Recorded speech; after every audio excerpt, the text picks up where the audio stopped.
Hey guys, we'll be back into this new video tutorial for with OSP Pro. In this video today, I'm going to simply break all things that actually been hard in your life into simple stuffs. So we're going to just get started in programming, and this time around I'm looking to guys who really look onto maybe campus level, or have just joined campus, or have been campus and they have been always having problems in programming. I'm going to just break these things down for all of us so that we get to know the right thing to be done and then break the bridge off. Now, without wasting time, what I'm looking into at the moment, I'm looking to C programming, and I'm looking into it as the first language for you guys, maybe those who are still using C programming into your campus level, and maybe they look onto it as the first programming language so easy to get started with things and then put it on the right way so that for the next level they can actually look onto their way around with embedded systems and things like that. Now, without wasting time guys, I'm actually by names of OSP Pro, and I actually advise you guys to subscribe to my YouTube channel before I check that we get started. Now, for you guys also maybe comes from Uganda and then they would like actually to program with me, guys, you can easily come to OSP IT Solutions, where I will teach you guys the C programming and I'll switch you to one known as embedded systems. Now, my friends, without wasting time, why don't I just take you straight to C programming and then we'll get started with the right way with what is needed. Maybe you may ask me on this simple term as we get started, what do you really need to know and what do you need in your PC to get started with the C programming?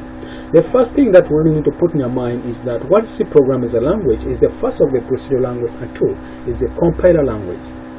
Now, what do I mean here now? It being a procedural language means in simple term I will call it as the first complete beginner's way on to get started with the programming.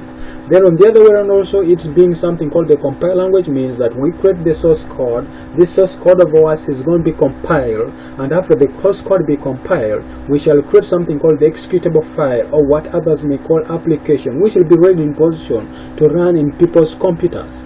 Now, before we get into all those of the compilation, creating up the source code, we need to get to know where we're going to get started with it in our PC. We really have C programming, or really have C enabled in our PC by default, especially if you guys are using Windows. We don't have that in our PC, so we need to get started. We need to get to know really what we need in our PCs if we're in a position to get started programming with C++. Now, the first thing we need to know in our mind for now, we need something called the GCC. The GCC, in a simple term, we look onto .compiler that has the ability to turn our source codes into one on us executable file, which will be in a position to run in our PCs, in our computers. Now, on the other way around, we already have, thanks God to some of the companies, some of the guys, the cool people around the world, who really gave us a hand by coming up with this kind of compilers and the editors that has bridged the gap for us, all the programmers of this generation, that don't need to create the things from the console. We just need to go straight and click on the editor. All those kind of the compilers are already inbuilt into those editors. Now, maybe some may be asking me now, I said about the CGG and meaning the GCC, and then now I'm talking about the editors. What are they at the moment? Now, these editors that I'm talking about, what's an editor? An editor is just like a text file stuff, which or something, a platform that enables us actually to write our piece of codes, and then after writing it, we save it, and then we be in a position to compile it. And by the time we compile them, it may be in those given editors, we shall be creating up something called the executable file. These executable files are the files that will be then in position to run in our computers. Now, maybe to make everything short for us who may be going to be programming in C++, the first thing we need to be in position now at the moment is to be that we have these editors installed in our PC. Now, to make everything short, I have some of these editors with me. Now, some of the editors that I really have that actually supports the GCC that C actually has or uses is one of the Dev++. We have Dev++ as an editor. I have it here down. Dev++. I have also another editor called CodeBlocks, and I also have another editor called CFree.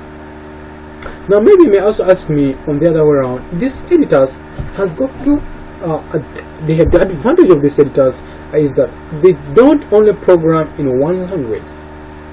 They are built that they support two programming languages. One of them is C that we are actually going to be using at the moment, and we also have another program language, and that's called C++. So on the other way around, if you really know how to use C, you can definitely switch yourself to C++ using one of these editors that we're going to use for this time around. With me now here, without wasting time, I really love to use Dev++, but I prefer CodeBlocks. Therefore, the simplicity and to make the life simple for most of the guys, even those who are coming up from Mac, or maybe we're using different kind of operating system, the Mac, Touch, and maybe guys are using Linux. When setting up CodeBlocks in our PC, we need something called Xcode also being actually installed in our PC, and I've discovered it when I was actually handling it with some of my students that I did train from OSP Addictor Solutions, and actually showing them programming and where we are going to be, where by then we are actually when dealing with them C and then switching ourselves to embedded system using Arduino or Raspberry Pi. I discovered that setting up those in platform from my side around was kind of hectic for sometimes, especially since I've been always using Windows and my students were using different operating system. I really request you guys to have Dev++ installed in your PC. Now, without wasting time, you guys, I hope you guys have Dev++ installed in your PC. If maybe you look onto the installation, then I request you guys to go to the browser of your choice. I'm going to use I'm going to be using actually Chrome. You just go to say Chrome, Dev++, and then simply say free download. Whereby if you do this in your PC, trust me guys, if you click enter, it will take you to the patron or to the part whereby you'll be in a position to get that software. Now on the other way around, you guys, let's look into how to get started up programming in C. Now, maybe to break everything short, when you see programming, C was discovered by the guy called Dennis Richel in early 1972 when that was discovered. And the main aim of the C was to come up with something called the Unix operating system. That implies, in a simple term, the work of C is actually to create or to build up something called the operating system. Later on, the features of C happen to be added on, whereby you can actually even create up or your own other compile language. Like I give example, the SQL was discovered and built from C. We also have a different programming language that came as the hybrid of C. Look onto C++ and C# and F#. These are the languages that were actually inbuilt or are coming in as a result of C. Later on, also Java came in with the help of, also when you look on the other one, we also have the Python, which is actually also have the support of C by the help of something called the Python, which is actually a bridge in between the C and the Python, which was built from C. Now, maybe my friends, without wasting time, like I've told you or like I've said to you guys, we need to have an editor installed in our PC. And on this time around, I have Dev++ installed in my PC, so I'm just going to double click on Dev++ so that I can get started in programming with C. Now, my friends, without wasting any time, let's just look onto the other way around, that you have Dev++ installed. On the other way around, we have this part here down that we need to notify, we need to get notes of. We have the files, just normally, just like someone using Microsoft Word. We have the file new, which we have the options here. This time around with us using Dev++, we have the file new, and then has the option for source files, project. We also have the open. If I told you guys already have some projects with you, which I maybe hope for now. If you guys don't have any, you can also import up a project if you have any for C++ and export. On the other way around, you can always clear the screen or clear the history if you have any, and you can always exit. Or even also you can hold Alt with F4. Now on the other way around, also I have the part for edit. If you have to search the view, if you want to view some projects with you, you can also go on the project where you can create up a new file, talk of the executable where you can always be position to compile up, run, the compile and run, and rebuild up your application. We also have the tools where you can always do the configuration, the compile option, the setting up the environment, and also even setting up the editor's tools options, the configuration shortcuts, and even the configuration tools. We also have the styles where you can always format up the application, talk of the windows where you can always make the windows in the partition where I want. I give assumption I want the full screen, I can always click there. And if I click there, trust me, I'm going to get the full screen. If I want to get off that, I always hold Control with F11. And when I do that, trust me, I'll get out of that. My friends, we also have the part for help, whereby when you click on that, definitely we shall be in position to get out or to be in position to go to the developers options and on their website, and shall always get up the help for this or kind of the editor we're going to be using up on this application. My friends, without wasting time, why don't you just go straight to the files and then you create up a new file? You can also just go on to by holding Control with N in your PC so that you go into the position to start up a new project. Now for me, I'll just go into something called new, and then I go to source file. When I click there, new source file, and then I'll be in a position to start up coming up with the dev++ programming. Now the first thing before starting up any programming, we need to really know on the chain what we really need to cover and what we need to know, what we need to learn. Remember, my friends, I'm looking to the complete basic programming with the C++, whereby this time around I'm looking to the complete structure course program. This complete structure course is going to be complete from scratch, you know. Yes. So what do I need now at the moment to get started with the C programming? I'm just going to open up my pen so that if possible I can break all this chain down for you guys so that you'll be in a position to start programming. I'm just open up my paint and then I just start coming up with these things. Now the first thing we need to know whenever you're starting up programming in C as this programming language, we need to understand some few concepts, some few things into our minds. Whenever you're going to start up learning in C, what do you really need? What do you need to know so that you get to know or to get started programming in C? There's some of the things that we need to really master in our mind, to put in our mind so that we get started with this programming, is that we need to know the chain. We need to know what's needed to get started programming with it. There's some of the things we need to put in our mind is that we need to know the structure of C, whereby for us as programmers we call them as something called the syntax. So we need to know the C syntax. How does C behave? What do you need to write down? How does C behave? What do you need to take to come up and someone else can simply say that's a C program. It's what we call the syntax, or other people call them the structure of the programming language. Okay, so here I'm just going to talk about the syntax of C. So on the other way around, I'm also going to look onto something called also the backslash characters. We have also backslash characters.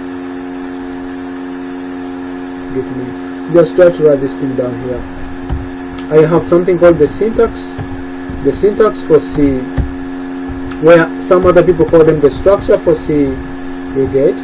I also have some other few things called the backslash. You get backslash characters. You get characters. These backslash characters give us ability to add features into our C program.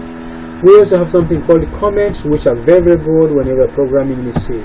These comments give us a chance to always know which code we have written and where we might have get error. Remember, comments are the piece of code written by the programmer and they will never be notified or they will never be known by the compiler, so the compiler will never sense them at all because they are designed in a way that it just helps the programmer to understand how the chain, how the program moves. And if I want to know my program, if I want to for easy readability of my program, I will always use a comment because I will need to know which part of the program might be having an error and which part of the section of the program maybe I'm going into. Then on the other way around also, we shall be looking to look into something called variables, where I may simply tell you guys variables refers to an element holding a place value of another element. For instance, we look into x equals to 5. That implies in a simple term, each time the program sees 5, to simply know that 5 equals to x. Or sorry, x equals to 5. So in a simple term, a variable refers to an element holding a place value of another element. For instance, like we say 5 equals to x equals to 5. Now on the other way around also, we shall also get to know something called identifiers, where we shall get to know what are the identifiers.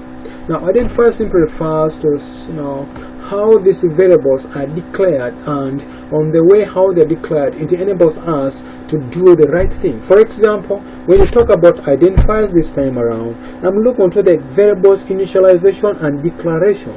How to declare up a variable and how to initialize them in a given program. It depends on the given program language that we're going to define or declare a given variable. And the process when you're declaring a variable, we always have to use the concept of something called identifiers. For instance, we have two types of ways how we declare a variable. We either use underscore kind of formats or use something called camel casing. Whenever I'm using underscore, I may simply say first underscore name.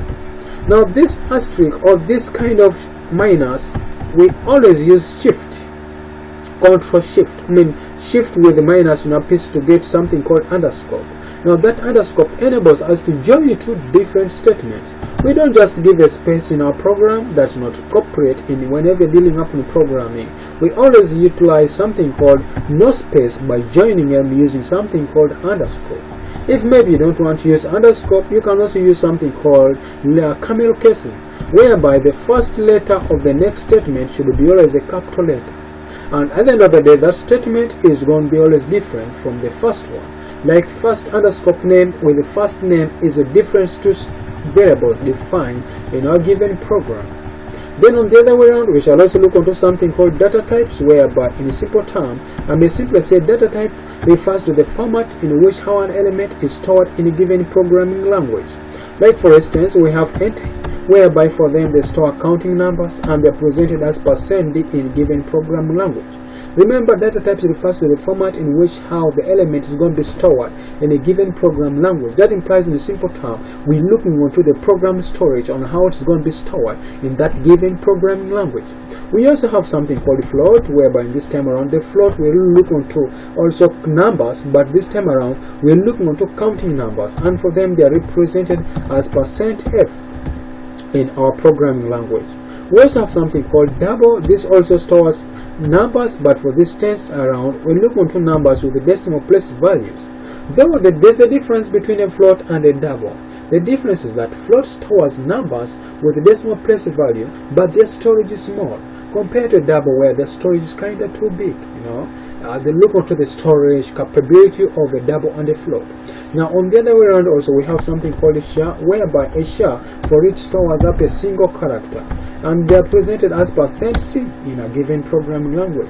In C programming, we also have something called string, and for us we don't write it as a string. Instead we say as a char, and then we specify the memory by specifying it with the variable that we may be talking about. For instance, I may stock of first name. Then we also need to maximize the volume or the storage for that given string. How many letters are we expecting our string to be having in its memory? So we specify that by creating up something called an array. Remember, array refers to like group of things or people on a queue. I give assumption on the straight line. Here, okay. So if I say first name and then I specify that 10 letters, it implies that kind of stuff or string comprises of 10 letters. And that implies in a simple term, if I'm writing somebody like Schwarzenegger, whereby his name is 15 or actually 14 letters, then the last 4 letters will not be taken in his names. It will be ignored, otherwise we don't have the storage for it. We also have it as a string, and like I've said, with a string they are represented as %, they are taken as %d. So whenever you're dealing up with a string under data types, based on what I've said for you guys, under data types, like I've said to you guys, under strings, our strings are given up as char. Maybe specify something, maybe like that underscore name, and they're presented as %s. And remember, like I've said with a string, for them they are presented as %s, and a single character in C programming we present them as %c.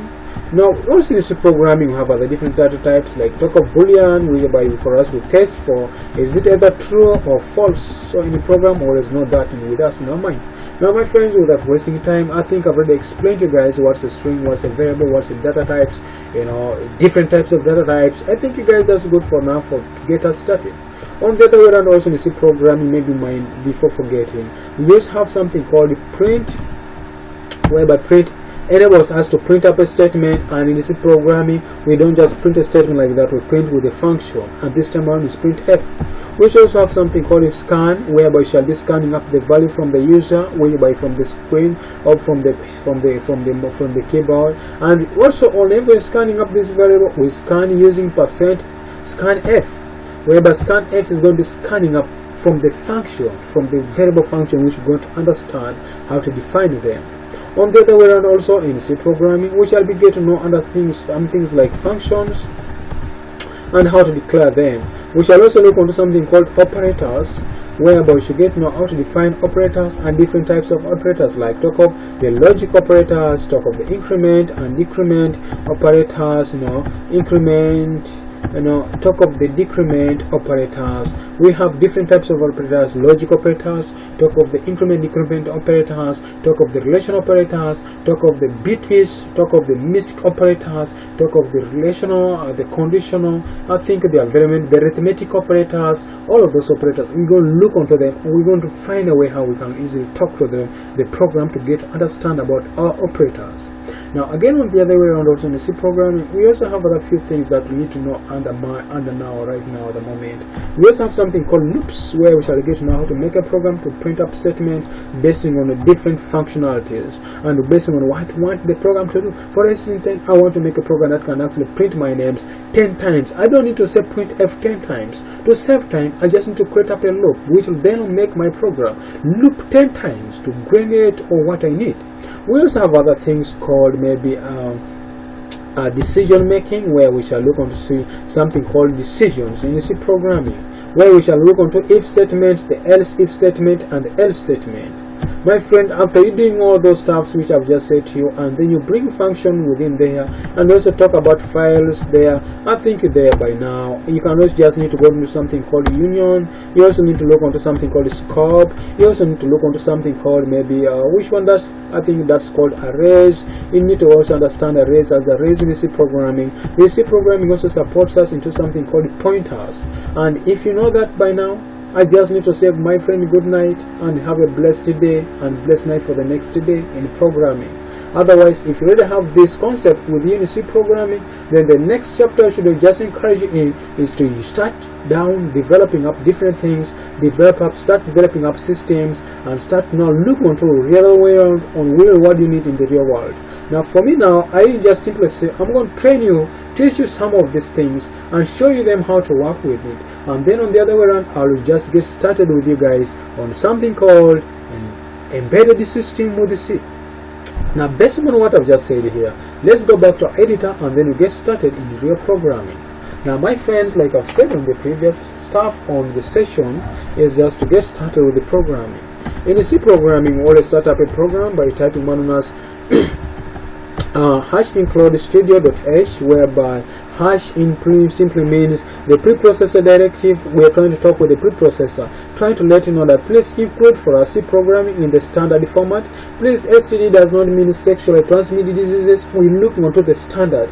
Input means where the things we are going to be writing down into a program, and then on the other round, means output, which is going to be the result of what you have got, and then the H means simply the reminder of a given programming language, which we're reminding up the program. Please, we kindly request you to call the preprocessor directly for C programming to be part of this programming language, so that you can easily get out the output as expected in the C format. Now again, on the other way around, we also have something called #include, whereby in #include in this time around, we have something called still the same thing, #include h. Now #include conio.h, whereby we look onto the other one, the constant version of the C, and then also please let it be also the output, input, and please reminder, which is actually called h. Now my friend, also without wasting time, we also have something called the int main, whereby int main is the main function, whereby whatever thing we expect to be printed out from our C program should always be generated from. And whenever guys you happen to use int main in C program, we always tend to write our program like that and always make sure we tend to return 0. Whereby return 0 in a simple term, we are now talking about the OS, or something called the operating system.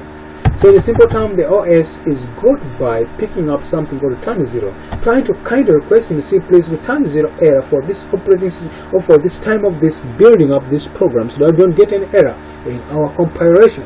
Otherwise, if there's an error in our program, please indicate it for us and even show us the line where this error might be in or might be in. Now on the other way around also guys, I just need to go to my desktop so that I can create up a working folder, where I'm just going to call it as a C YouTube video. So on the other way around, I just need to go to my dev editor and then I go to file, then I go to save as, whereby in the other way around, as I click on save as, I go to the desktop and then I just look for I just need to look for C YouTube video. Double click there, just going to call it as maybe example 1. And then we'll go down on his save as tab. We need to go onto the other round and get to know really what format do we need to save this program of ours. Remember, in C programming, we need to save it as with extension .c. That implies in simple term, I need to go to C source files. We're going to ignore the rest because that's what you're going to take for now. So I'm just going to click on save. So at the end of the day, after I click on that, my friends, you should be in a position to save up your C program. Then again, on the other way around, if you really look onto the other one, you can easily ignore this end off. If you remove it off, you're definitely going to get that into your program. And still, if I go to here, this part of the program, we have this part called compile. Maybe before that, let me just take this screen back so that you can easily compile the program and you get to know how the program works. So if I just click on here, compile, well, like I've said to you earlier, the compiling is the process whereby all C source codes are going to be turned into an executable file.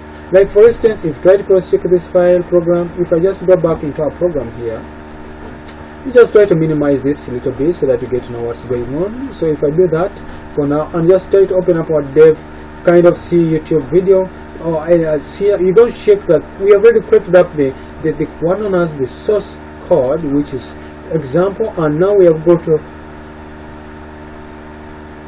opened to compile a program, and I've got the executable file, which is application. Which application is ready to run in people's computer? If I right click and go to view properties, we should be in position to really check it, and it's going to be with an extension .c.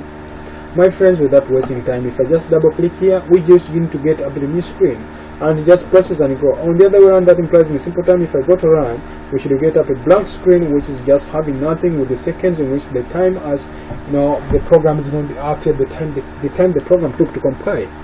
Now again, on the other way around, I just need to go back in my program and then I get type something called getShare.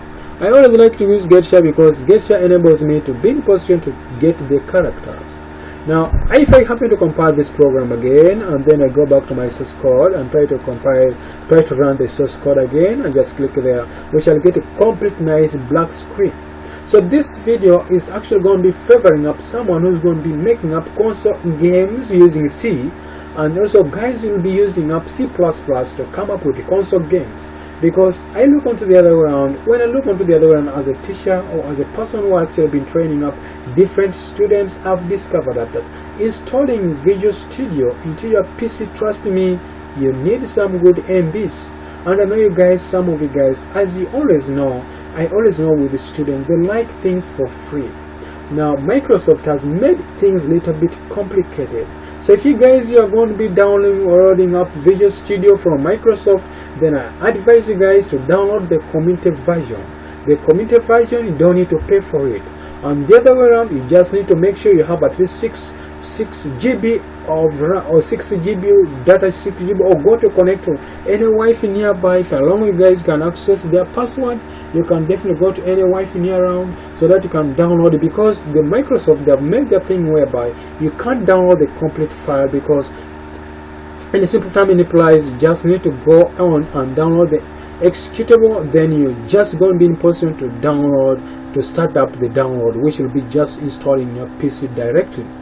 Now I really recommend you guys, for the first time around, if you find it hectic and then you don't get this chance to maybe downloading up the Visual Studio into your PC, then just get started with the C++, Dev C++, the CFree, and maybe CodeBlocks or Trubo or Bolland, any of those, so that you guys be in position to start programming with them. Now without wasting time, this is just generating for us a black screen, and that's for now.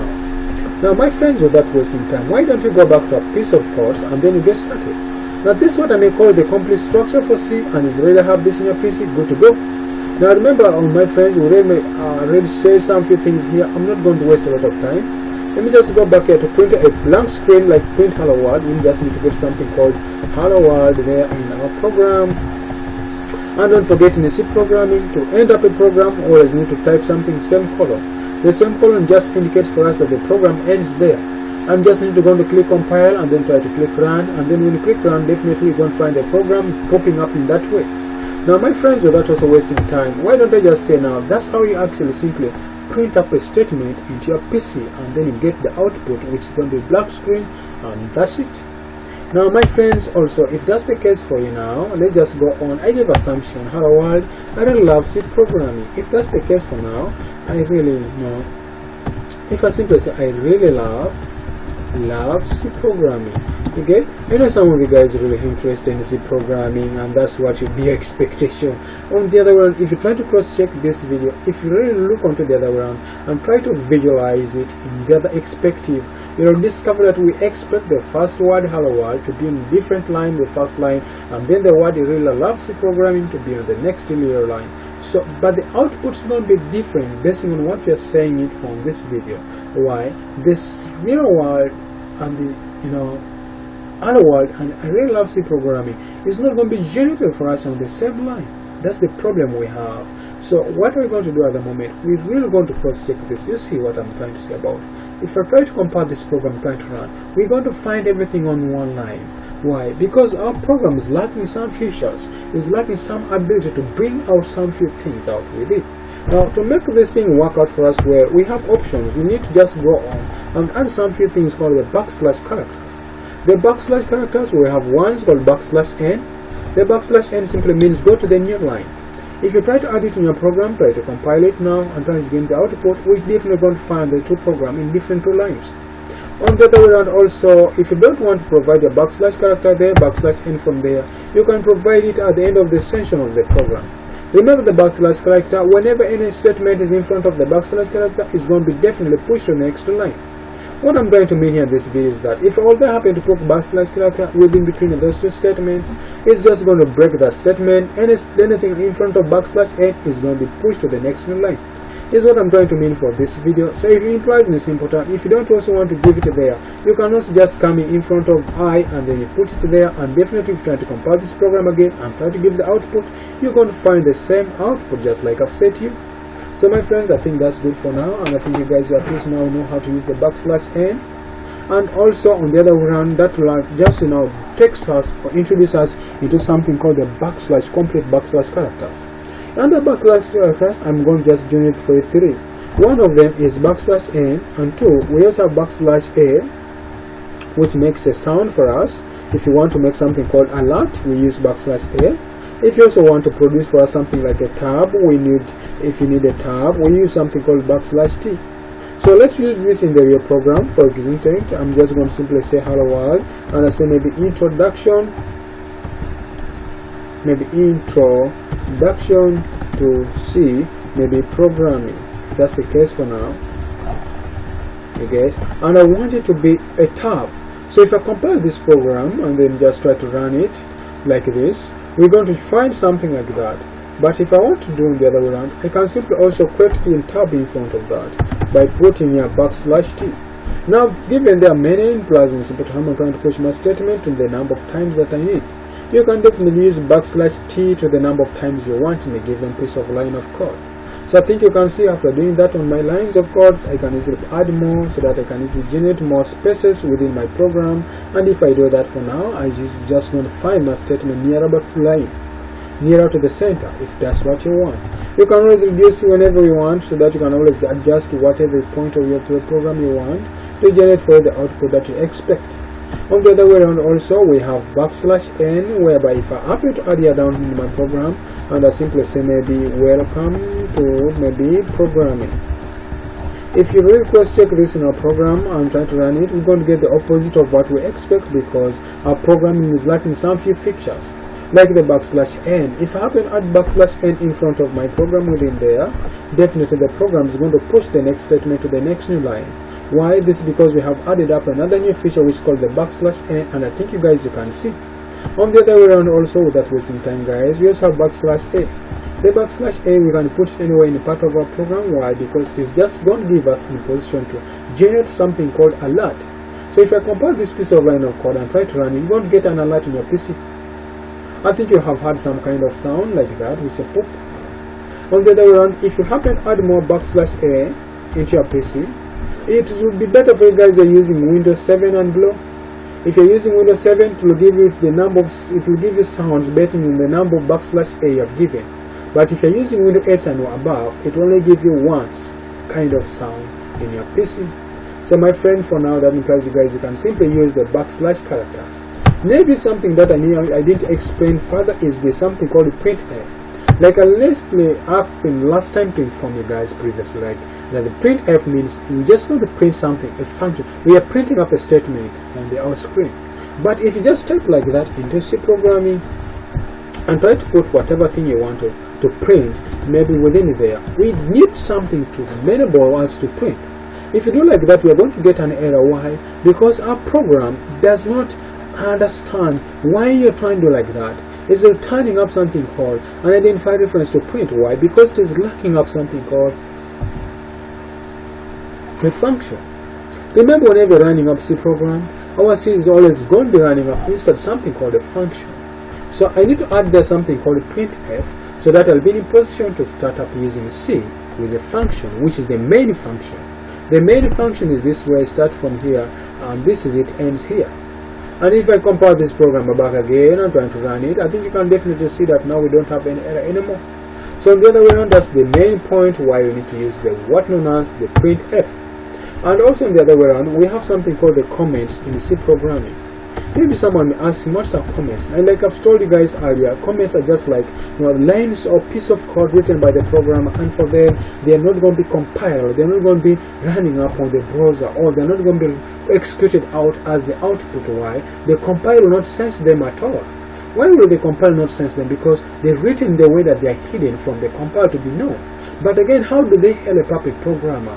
They help up a programmer in this way that when a programmer happen to write using or happen to put comments in his codes, you'll discover that his codes are going to be easily read by any other programmer. And if there's error somewhere in his program, it can easily be updated because the version and the part of the program that the errors might be on or indicated on, it can be easily identified, and you can easily get to know, and you can easily adjust on his piece of codes. Now, with the other way around, without wasting time, I just need to show you guys, we have something called a single line comment. We have something called single line comment, and this actually affects only one line. You get? You cannot write then that line and say that I'm proceeding it here down. Definitely, if I save this program and try to compile it, it's going to give me this error. Why? Because it doesn't understand this at all. This is going to be a comment. It's going to be an error. It is expecting to be a printout statement. Okay. Now, if I copy and commented that, that's when then we're going to get an output.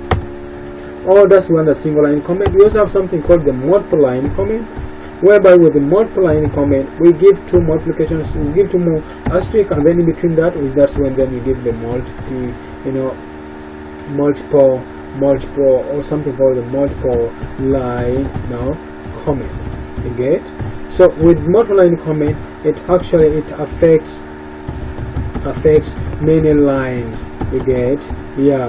It affects many lines. So I think you can see that's with multiple line comments. And then that's it for now. If you really do that, and those are the main two types of comment that is easily supported in C programming. My friends, without wasting time, hope you guys are now so far good for now.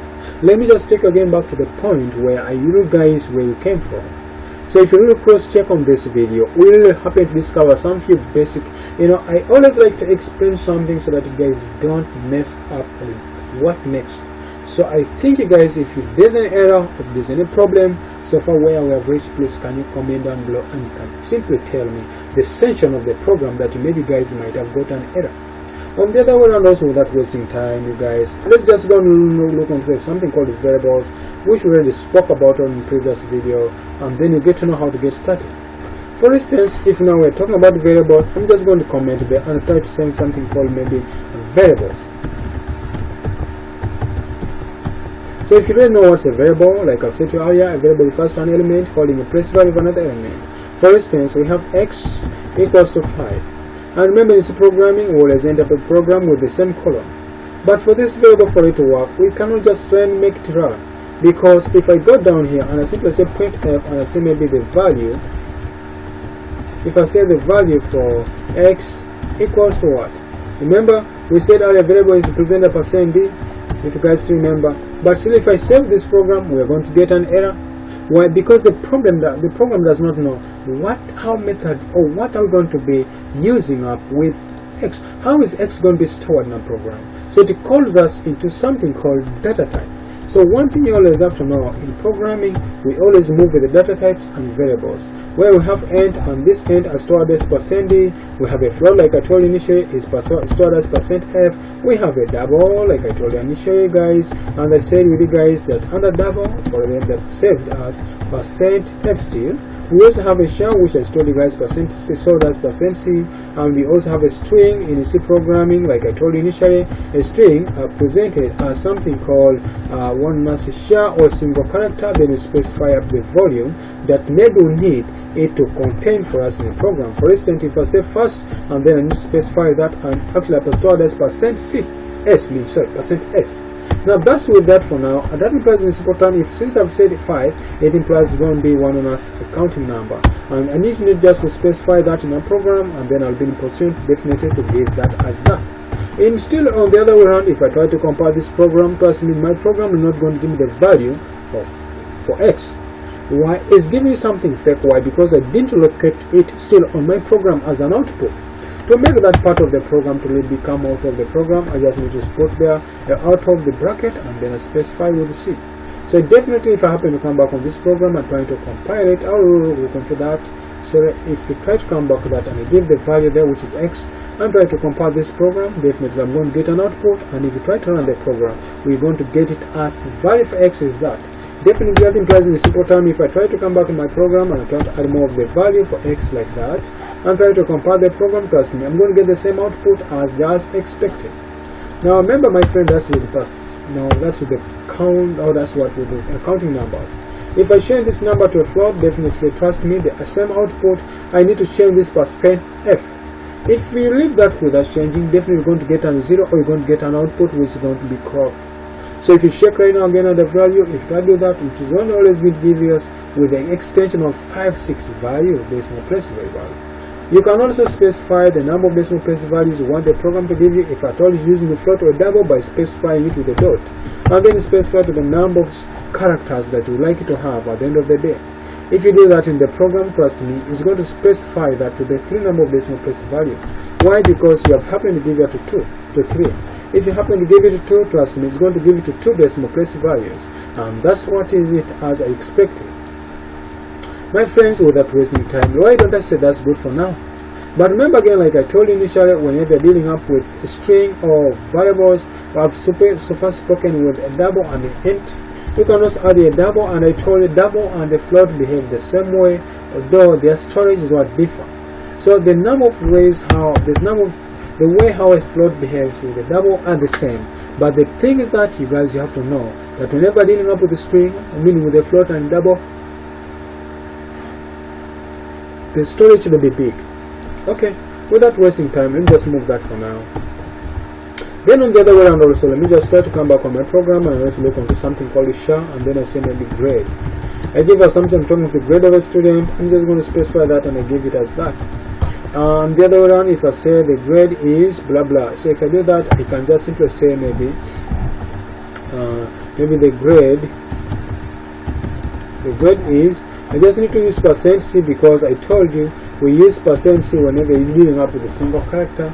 And if I do that and I try to compile my program, then if you're definitely trying to run the program, trust me, it's going to give me the value for a actually is that the grade is a. So that's it for now. And then if you try to run the program, expect that to be as an output.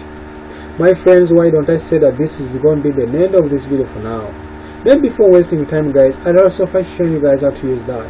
I can also add this to be in the form of what known as maybe someone's first name and a name, and then I specify the story like I told you initially. So definitely here I can actually use as double quote or single quote. So double quote always going to be used for that if I'm using up with strings, and this should be changing into %s, and then this grade of ours, I'm just going to move that off for now, and I simply say first underscore name. If you try to compile this program and try to run it, you're definitely going to get the same output as my grade is David blah blah blah, but otherwise it is my name. You get sorry if maybe I say maybe in simple term my name is David. So do that for now. Trust me, the program is going to give me that as the output. Now again on the other way around, that without wasting time, I've so far explained to you guys all of the possible simple data types that I may talk about at the moment. And also we have another data type which is called Boolean. Boolean tests for true or it tests for false. You either false or you true. So definitely Boolean is used to compare, to pick that kind of, with either true or false, that we always use a Boolean for that. Then again, on the other way around, guys, without wasting time, why don't I just take it straight to something called operators? So I'm not going to waste a lot of time. I'm just going to look into operators and then we'll look into that. Under operators, we have increment operators, decrement operators, and we also have something called logic operators, where under logic we use a simple pipe like that that's going to represent logic or represent like that, and we also have logic and, which for them are given out like that. On a C program, we just have the arithmetic operators. We have the plus, the minus, talk of the multiplication, talk of the division, and talk about the modulus of a given number. That falls under something called arithmetic operators. We also have the relation operators, where we deal on the less than sign, the greater than sign, the not equal to, the not less than, blah blah blah, things like that. That's false and relation operators. Now, without wasting time, why don't I just break for some few pieces of this line, of course, so that you can easily know what is which and where to use what. Now, let's go into that and then get started. So, simply to make life simple, I'm just going to find my simple variable here, like maybe that for now, and I will just say maybe b is going to be something like that, and maybe I can also define another variable like c, which whereby c is going to be having the result of a plus b, like that. So in simple term, if I simply say print up the value for c, maybe I simply say c equals to, since we're basing on what I use is percent d or is an integer, so definitely that implies in simple term I'm just going to give my c outside there so that I can easily get the output, and the c is going to be the summation of a and b, which definitely is going to give me 8 for now.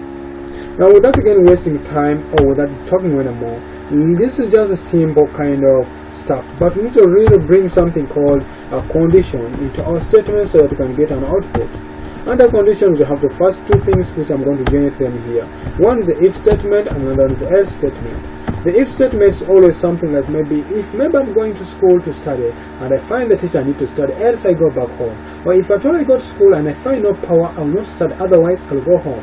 Now, otherwise is always the else statement. That implies the last result, the last option you have is always the else. That implies the if statement is always the success as the initial or in the simple terms. Then the else statement is always a failure. So without wasting time to break out this piece of line of code to you guys, let me just go straight further and just break this down for you. For example, if I say a, if a is equal to b, what I need the program to do for me? If a is equal to b, print for me down maybe they are equal. They are equal. That implies definitely I'm looking for that as maybe if at all the value for a equals to b, do for me that. Otherwise, if I try to compile this program, we may get just a blank screen if at all they are not equal. Why? Because my statement is lacking up something called the else statement. The else statement we always call for it whenever the statement is not true. Whenever the condition is not true, we always get up one as the else statement. Which definitely, if I try to run here, I will simply say maybe they are not equal. And if you try to run this program now, at the moment, definitely, which I'll find out that for sure they are not equal, because A is 5 and B is the other one, and they are not equal. The condition will only be true if at all these two statements are definitely true. Unlike that, 5, trust me, if I do that and I try to compile this program, it will simply give me they are equal. Some of you guys may think this is magic. This is not magic at all. The magic is just in the condition. So this is the condition which definitely, if I try to write this down here, that's the condition. So that condition, in simple terms, is what I'm trying to make in this program by giving two kind of the equal sign to assign those two values to compare and give us the output based on what you have said. My friends, without wasting time, that's under relational operators. That's under relation operators. You can also add other more of the relation operators by giving up maybe less than sign. If a and b, if a is less than b, what do you expect? I want them to give me maybe a is less than b. So if since they are equal all, it will simply say they are not, maybe a is not less than b or things like that. We also have something logical or test for something called, it doesn't care with logical or. Logical is a test whereby you either come or you don't come, I don't care. That's why the logical is. As long as one condition is verified to be true, with logical is ever correct. With the logical and for it doesn't care. So it's ever yes. If you don't want to come, I don't need to know. That's with the logical and. Now my friend, without wasting time, I'm not going to waste a lot of time there. I'm just going to take you straight to something called arithmetic, or many what known as increment operators. One increment, this is it. If simply say I give assumption, I say print for me the value for f for a, so whereby say a% d, like that, and I give a value for a. We all know that the value for a this time around is going to be simply maybe 5. But if I happen to come back on my program and then I just try to, to put here something called maybe I simply say a plus plus. A plus plus means I'm trying to increment it. I want to add a, and definitely if I try to do that in my program and trying to compile this process line of code, trust me, it's going to give me that as an output, which is going to be 6, like just you guys you can see. Why? Because I've added 1 to that. You can definitely remove that from there by putting a minus, which implies I'm trying to decrement. And this time around, which type of decrement am I using? I'm using something called the post decrement, which then definitely is going to give me 4 for now. So my friend, that's it for now. But there's also some other few things you can also learn from this program. You can also use the one known as the prefix decrement, whereby prefix means the first remove before you use, and still will give us 4. But if I happen to add here more on this program here, then definitely that implies the output is going to be 3, because I've said remove and then remove, and then that's the output. So that implies in a simple time, if you add this line of code again here and try to break this line of code, and then you come in here and try to give that now for now, and then maybe in the other way around you can always use backslash in there, try to use backslash in there, try to compile this program. Definitely you're going to get the output, which is going to be this to this line of code, just like I've said here. Now my friend, that's simpler with maybe relational operators. You can also leave this off now for now. On the other way around also, if I may look onto something called loops, I don't want to waste a lot of time for this video, so let me just try to break it down this way first. Under loops, we have got these 3 types of loops. One of them is the for loops, and the other one is called something called the do while loop statement. Now under loops, I'm just going to simply just define my initial variable, and I'm going to loop onto something called the while loop statement. And to break the while loop statement, the first thing you need to do always is to make sure you just initialize your first new variable. Just like me for now, extendor, I just want to simply say for the first value to be maybe 0. Remember loops, just like I've told you initially, we're always going to pick the idea of something called the increment to pick this value, so that they can easily add 1 to what already exists. That implies that the loop is just like magic. We expect the output to be on adding on 1 to what already exists, if that's how you want the program to look for you to give you the output. Now without wasting time, this is what I'm going to do in this video. I'm just going to do something simple. I'm going to just come down in my program and I simply say maybe for x is maybe less than 10. If I want to print 10 values, I will simply say for value of x is less than 10. That implies the program is going to start counting from 0 to 9. And then if you try to calculate those programs very well successfully, it's going to be definitely 10. So in a simple term, if this is going to confuse you, why don't I start from 1, so that I just simply say I'm going to stop in 11, and then the program is going to be giving me what known as 10. So to make this statement start, I'm just going to simply say maybe print maybe my name is David. Or without wasting time, I'm just going to give that for now. I'm going to use backslash n there, and also I'm going to come back in my program here, and then just show them what I need. If I also want this program to be incremented inside here, I can simply use a x++. Or without doing that, let me just try to make this simple by putting that in my program, and then I come in here and I put one known as post increment. Post increment means that first use what you have, then next time add 1. That implies in a simple statement for this program here of ours is going to be considering 1 for the first value, and then the next value will be 2. And then it will reach up to 10, and then it will stop. So if I try to compile this program, I think you can see string would want to David to that. I know you guys are not seeing the difference, but if I happen to go in my program here and I try to add x there with my program, I think this is going to be look onto my program and then try to look onto the program. I know that's not giving the output, but if I add here something called %d, trust me, the program is really going to cross-check and look onto my program and then try to give me, and this is the value just like I've said here. So it's trying to have the first David up to the 10th David. Why? Because we said for the first value of x is 1 and x is incrementing for x is less than 10, 11, it implies you're looking into the values in between x to 11, whereby x is less than 11, which simply means from 1 to 10.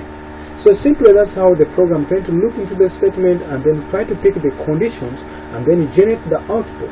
Without wasting time, why don't I just use the same same loop statement, and then I just also pick for something called the for loop statement.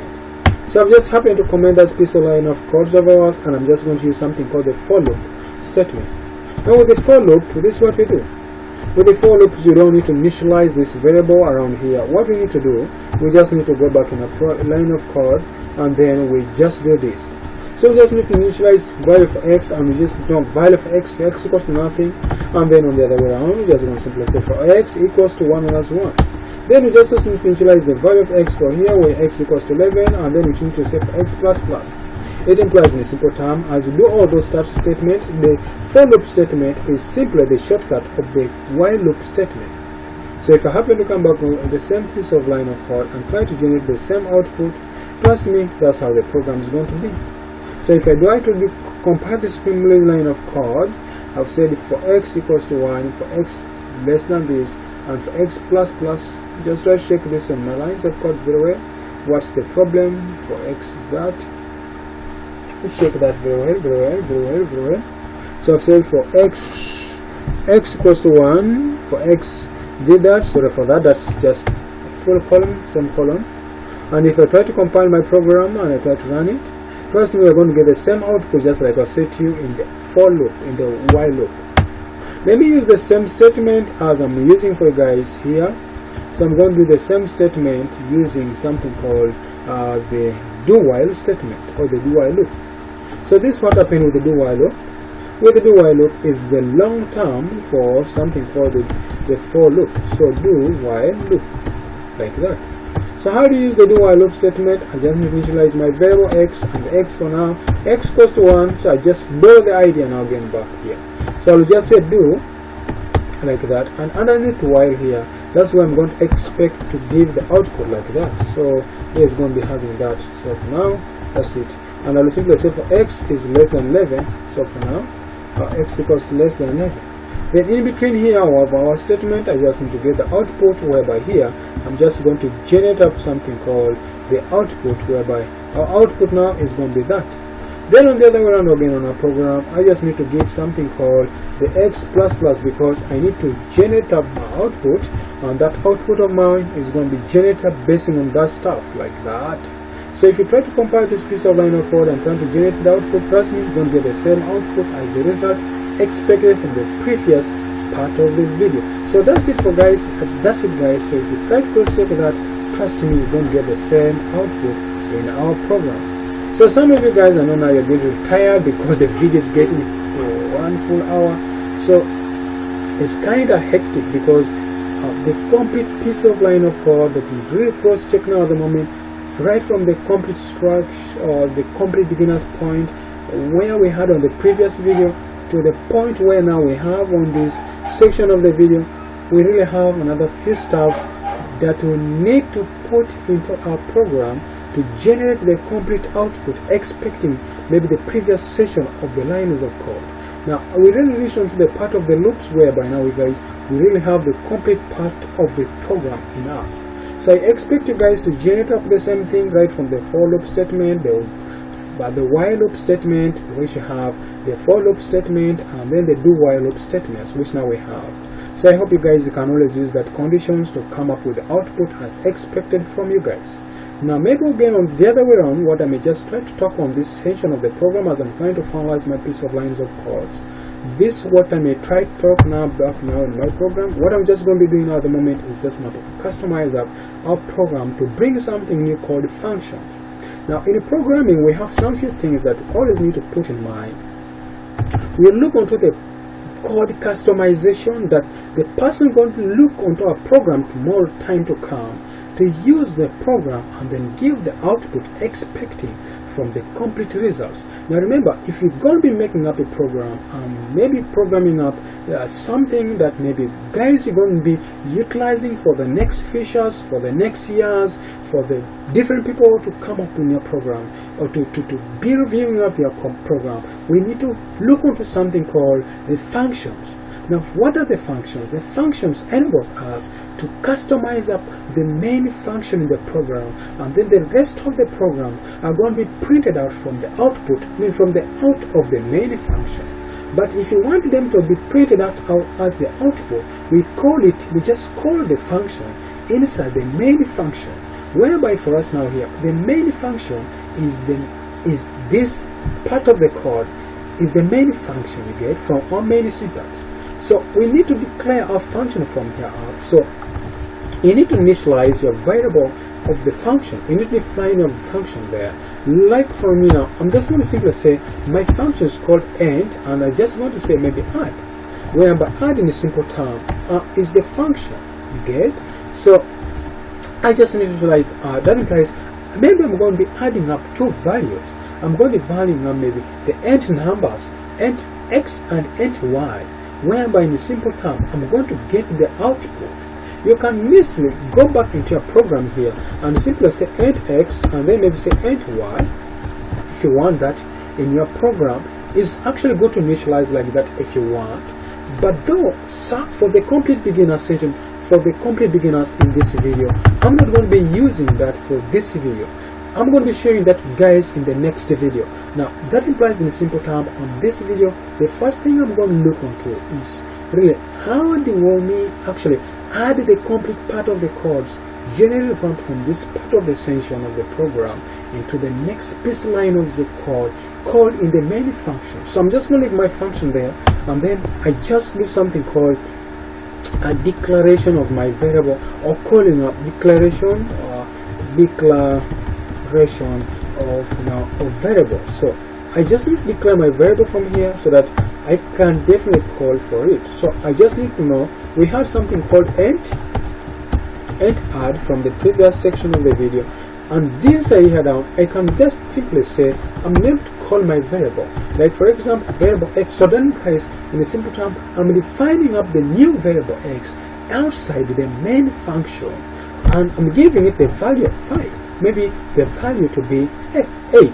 And for me to print the variable x, I'll just simply say printf like that, and I say the value maybe, or maybe the value for x is maybe equals to %d, whereby %d this time around is going to be x, and we know very well the output is going to be x. But if you try to compile this program, we get no error, but when we try to run it, we expect to get nothing.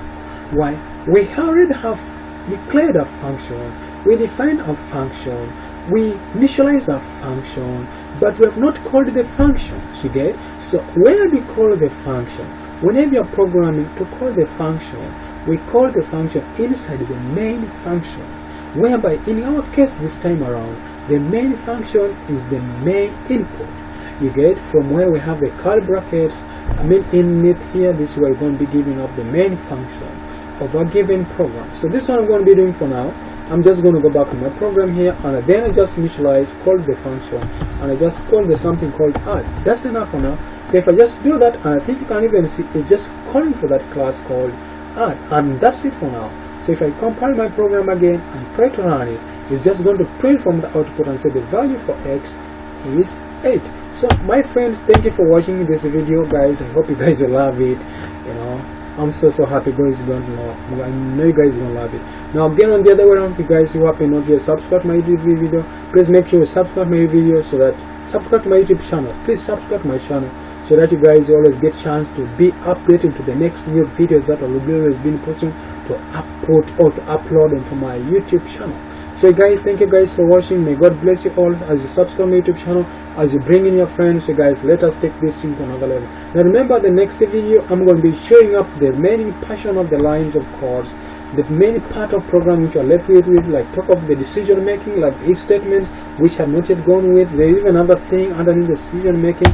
We also have something called the switch, which I have not yet guys showing you on this video. So since we already have something called the switch which I've not yet covered with you, I've not even gone much in detail with something called the scanf. You get? So I have the files, the union, the scope, the arrays, and the pointers that now we're going to be looking into the next video. So guys, as you're watching this video, don't forget to subscribe to my YouTube channel.